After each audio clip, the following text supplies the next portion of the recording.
పాత్రికేయ మిత్రులందరికీ కూడా ముందుగా నమస్కారాలు తెలియజేసుకుంటూ ఈరోజు కూటమి ప్రభుత్వం అధికారంలోకి వచ్చిన తర్వాత అభివృద్ధి సంక్షేమం ప్రధాన ఎజెండాగా ముందుకెళ్తూ అందులో భాగంగా ఈరోజు పాలకులు నియోజకవర్గంలో కూడా అభివృద్ధిలోను సంక్షేమంలోను ముందు వరుసలో నిలపాలనేటువంటి ఆలోచన.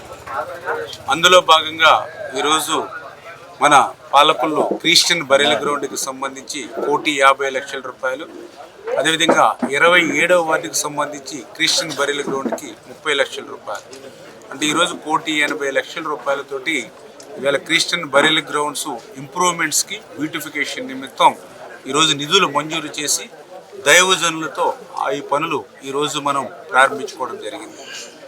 ఎందుకంటే ఎవరైతే ఈవేళ దళితులు ఎవరైతే ఉన్నారో, క్రైస్తవులు ఎవరైతే ఉన్నారో, మైనారిటీలు ఎవరైతే ఉన్నారో వాళ్ళందరి సంక్షేమమే మా ప్రధాన లక్ష్యంగా ధ్యేయంగా పనిచేసేటువంటి వ్యక్తులు.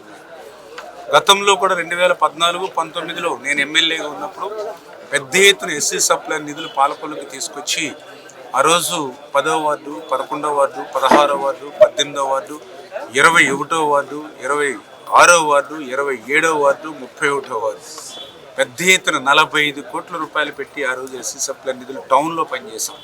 అదేవిధంగా రూరల్లో కూడా దగ్గర 1,140 కోట్ల రూపాయలు రూరల్ ఫండ్స్ తీసుకొచ్చాం ఎస్సీ సప్లై నిధులు.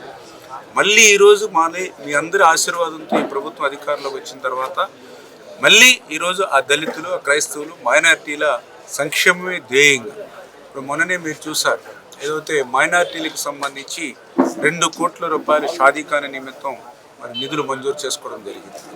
అదేవిధంగా గౌడశెట్టిబల్జీ భవనంకి ఒక 3 కోట్ల రూపాయలతో ఆల్రెడీ పనులు జరుగుతున్నటువంటి పరిస్థితి. మొన్ననే ఇక్కడ డాక్టర్ బిఆర్ అంబేద్కర్ భవన్ ఉంటే గతంలో 3 కోట్ల రూపాయలతోటి మనం నిర్మాణం చేసాం. మళ్ళీ మొన్ననే ఫర్నిచర్కి, జనరేటర్ ఇటువంటి వాటికి 75 లక్షల రూపాయలు మళ్ళీ నిధులు మొన్ననే నేను మంజూరు చేశాం. అంటే ఇట్లా మైనారిటీలు, దళితులు సంక్షేమమే ప్రధానంగా ఈ ప్రభుత్వం పనిచేస్తూ ఉంది. అందులో కూడా ముఖ్యంగా క్రైస్తవులు మరి చాలా ఇబ్బందులు పడుతూ ఉన్నారు. నేను కూడా శాసనసభ్యుడిగా వాళ్ళ ఇబ్బందులు, వాళ్ళ కష్టాలు నేను కూడా చూడడం జరిగింది.